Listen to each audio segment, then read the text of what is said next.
Video amatir merekam detik-detik api melahap permukiman padat penduduk yang berada di kawasan pinggiran Sungai Deli, Medan, Sumatera Utara. Diduga kebakaran terjadi akibat warga yang lupa mematikan kompor, kemudian api menyambar ke rumah lain. Material rumah yang terbuat dari kayu dengan cepat terbakar. Sempitnya akses menuju lokasi dan ramainya warga menyulitkan petugas untuk memadamkan api. Untuk memadamkan api, petugas mengerahkan 11 unit mobil pemadam kebakaran. Untuk perkiraan rumah pada saat ini lebih kurang 7 nih bang. 7 ya? Ada informasi ada korban jiwa bang kira-kira? Untuk korban jiwa negatif ada. Belum ada ya? Asal api dari mana bang? Informasi dari warga dari dapur belakang. Dapur belakang. Di atas ya. Sejauh ini kendala pemadaman ada bang? Untuk saat ini kendala pemadam ya, tahu bang warga sini kan, kebetulan mungkin jadi pun kita agak terhalang melakukan kegiatan karena salah satu mereka kan lomba-lomba merebut selang kita. Diarahkan ke rumahnya masing-masing. Kendalanya cuma itu aja bang. Tidak ada korban jiwa dalam peristiwa kebakaran ini, namun kerugian ditaksir mencapai puluhan juta rupiah. Dari Medan, Sumatera Utara, Ahmad Ridwan Nasution, iNews melaporkan.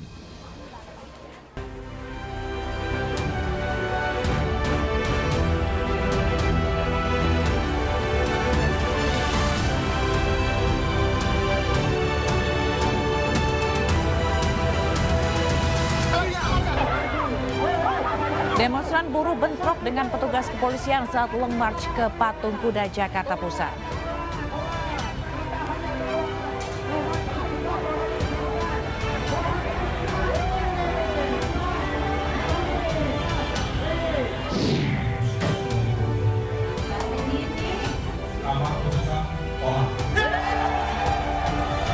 Mahkamah Agung menolak upaya peninjauan kembali yang diajukan Kepala Staf Presiden Muldoko terkait konflik Partai Demokrat.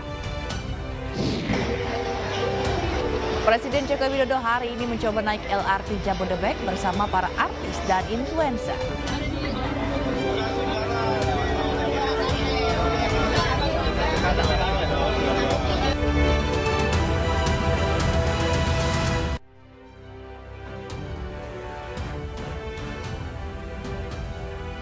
Halo, selamat sore pemirsa. Demikian tadi berita pilihan iNews Sore bersama saya Fazilah Khairunisa. Kita awali iNews Sore hari ini dengan informasi belasan rumah semi permanen di Jalan Inspeksi Kaliduri, Pejagalan, Penjaringan, Jakarta Utara terbakar siang tadi. Sejumlah warga panik berupaya memadamkan api dengan alat seadanya.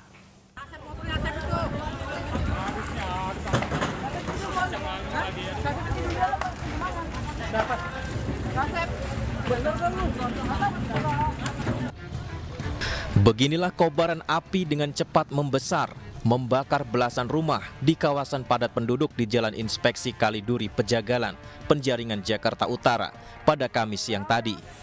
Padatnya permukiman membuat api dengan cepat membesar, merambat ke rumah lain.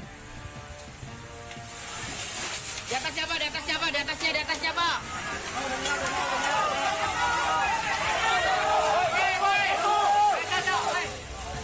Sejumlah warga sekitar lokasi panik berupaya menyelamatkan barang-barang mereka. Mereka juga berupaya memadamkan api dengan alat seadanya. Asap, orang tidak kebakaran. Ya namanya kita juga rumahnya dekat. Ya kita sahabat bangunan kita dulu deh. Kayak berkas-berkas apa gitu kan. Api berhasil dipadamkan setelah 15 unit mobil pemadam diterjunkan ke lokasi kejadian. Tidak ada korban jiwa dalam kebakaran ini. Kasusnya ditangani Polsek Penjaringan, Jakarta Utara. Dari Jakarta, Sofyan Firdaus, iNews melaporkan. Masa aksi buruh terlibat bentrok dengan petugas kepolisian. Bentrokan terjadi lantaran ribuan buruh yang melintas dihalang-halangi petugas.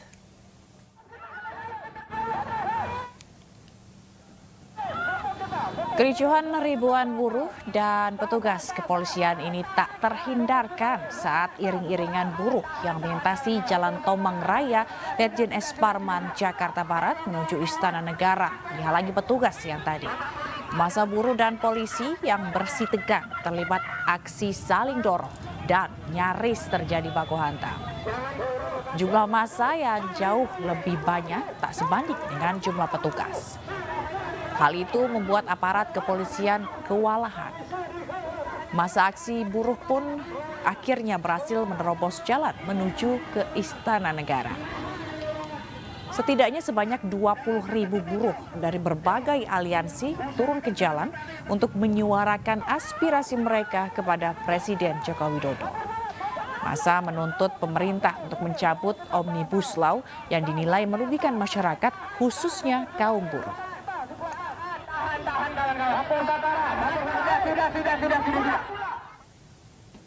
Sementara ribuan buruh konvoi dari Kalimalang, Jakarta Timur hingga kawasan Patung Kuda, Jakarta Pusat. Kelompok buruh menuntut pemerintah membatalkan Omnibus Law.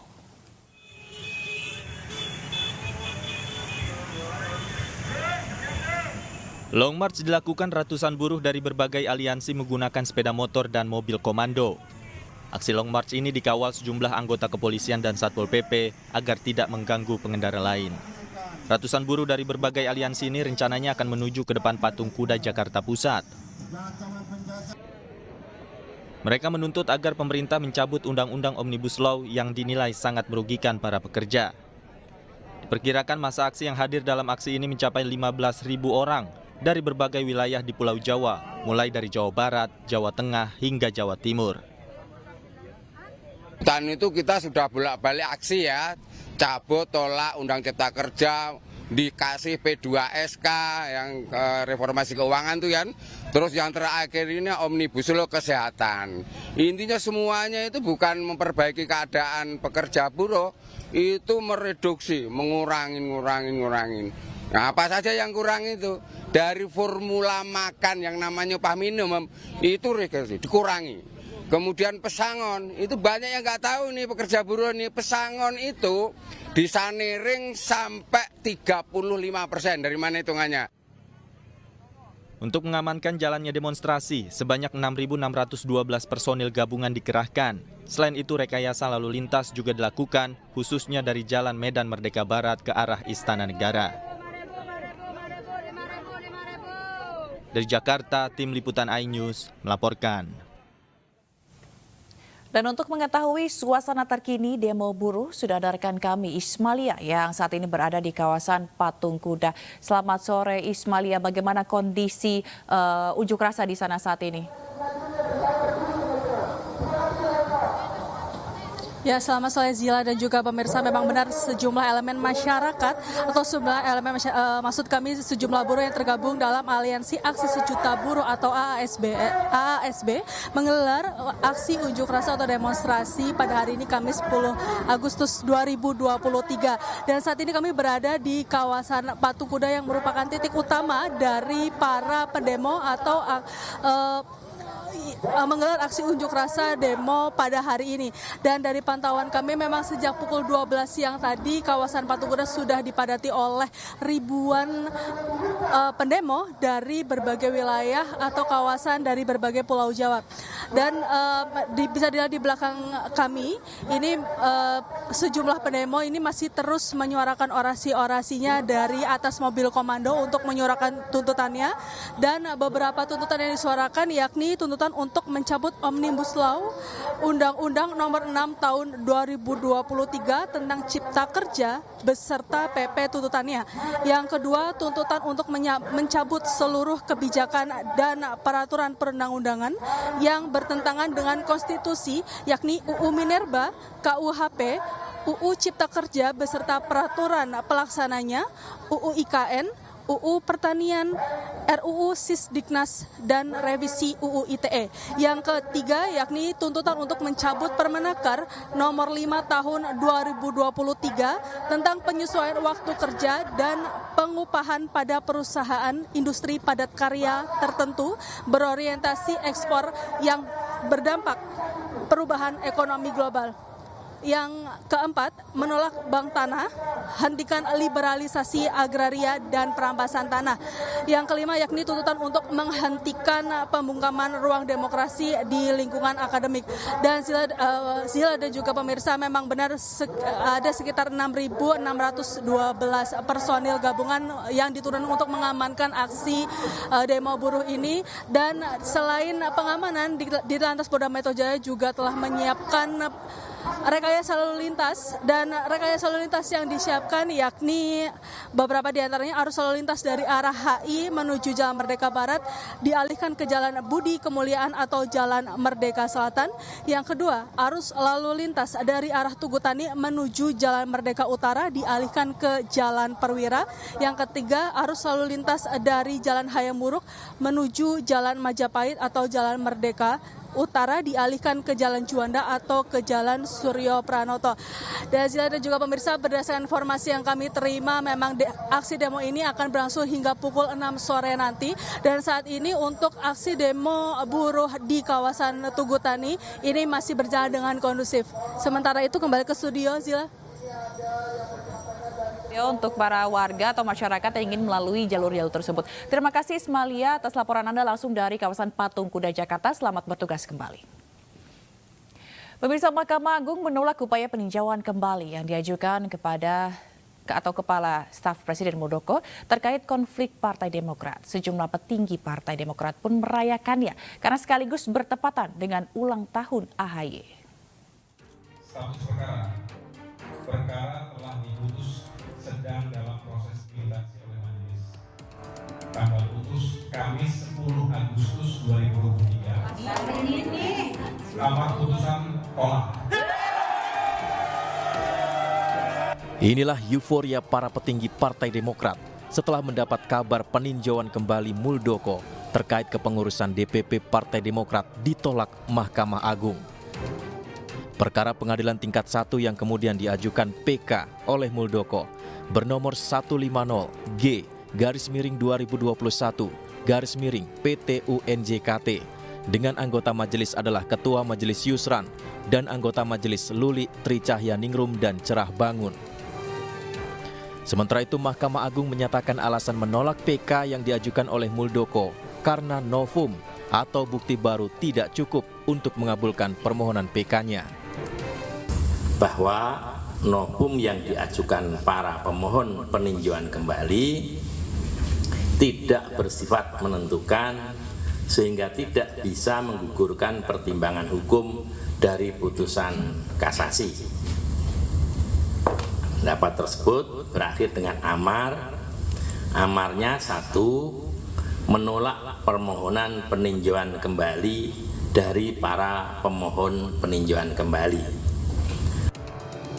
Kisruh Partai Demokrat semakin memanas setelah digelarnya Kongres Luar Biasa Partai berlogo Mercy ini di Deli Serdang, Sumatera Utara beberapa waktu lalu. KLB ini digagas untuk menggulingkan Agus Harimurti Yudhoyono.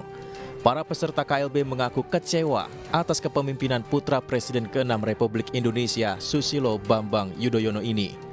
Sebelum KLB dihelat, AHY yang telah mencium gelagat penggulingan dirinya memecat sejumlah anggota partai. Kongres Luar Biasa ini akhirnya mengesahkan Kepala Staf Kepresidenan Muldoko sebagai Ketua Umum Partai Demokrat yang baru. Tim Liputan iNews melaporkan. Sementara itu, sidang tuntutan Mario Dandi dan Shane Lucas ditunda karena jaksa penuntut umum tidak siap dengan tuntutannya. Penundaan ini membuat keluarga David Ozora kecewa.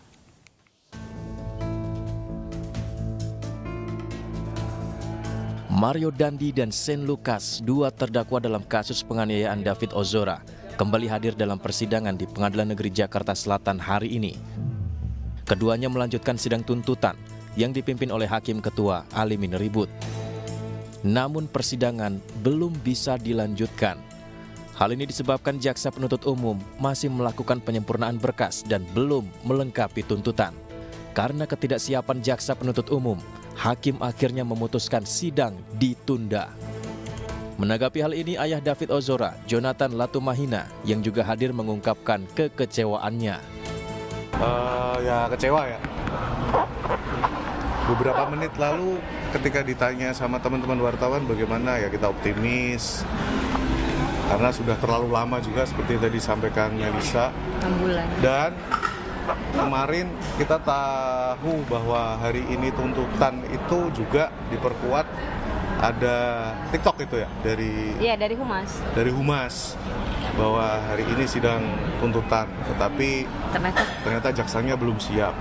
Dan tadi teman-teman pasti juga lihat ada yang aneh. Biasanya pengacara-pengacara berdua itu komplit dari awal.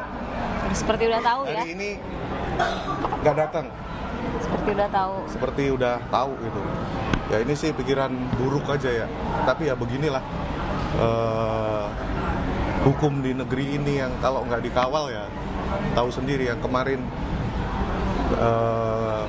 kasasi aja tiba-tiba bisa di hukuman mati, udah jadi seumur hidup, diskon. Sidang sendiri akan dilanjutkan pada hari Selasa 15 Agustus 2023 mendatang. Tim Liputan iNews melaporkan. Pemirsa, Presiden Joko Widodo sempat melakukan video call dengan korban penganiayaan David Ozora. Dalam panggilan telepon itu, Jokowi menanyakan kondisi David Ozora. Presiden Joko Widodo menyapa David Ozora dalam video call yang dilakukan saat David bersekolah dan Jokowi tengah menjajal LRT Jabodebek 3 Agustus lalu. Dalam kesempatan yang sama, ayah David Ozora, Jonathan Latumahina, mengungkap ada pertanyaan dari David kepada Presiden Jokowi terkait aliran musik yang disukai. Jonathan juga mengucapkan terima kasih kepada Presiden Joko Widodo atas doa dan perhatiannya kepada David. Kalau kita ingat lagi, ini perkara sudah 6 bulan ya dari proses kejadian tanggal 22 Februari 2023 sampai hari ini 6 bulan. Kalau mengingat sebuah kasus penganiayaan, rasanya ini sudah cukup lama ya. Dan kita berharap hari ini jaksa sudah ready untuk membacakan tuntutannya.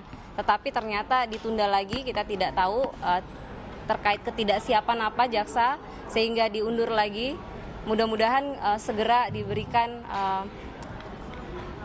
kesiapan lah pada jaksa.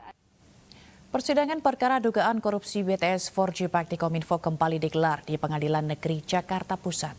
Jaksa penuntut umum menghadirkan 2 saksi memberatkan terdakwa Johnny G. Plate. Saksi yang dihadirkan ialah pejabat Baktikominfo terkait proyek BTS 4G, Direktur Infrastruktur Baktikominfo Bambang Nugroho, dan pejabat pembuat komitmen PPK Baktikominfo Elvano Hatorangan. Pada persidangan kali ini, Hakim Ketua Fahzal Henry menanyakan soal konfrontir saksi. Namun jaksa menyebutkan konfrontir belum dapat dilakukan karena ada saksi yang berhalangan hadir. Silakan Pak, duduk di samping penasihat hukum. Pemirsa, sebuah video mobil dinas pemerintah viral di media sosial usai kedapatan menerobos jalan yang tengah dicor. Diketahui mobil plat merah tersebut ini merupakan milik Kepala Dinas Pemuda dan Olahraga Pemerintah Kota Lubuk Linggau, Sumatera Selatan.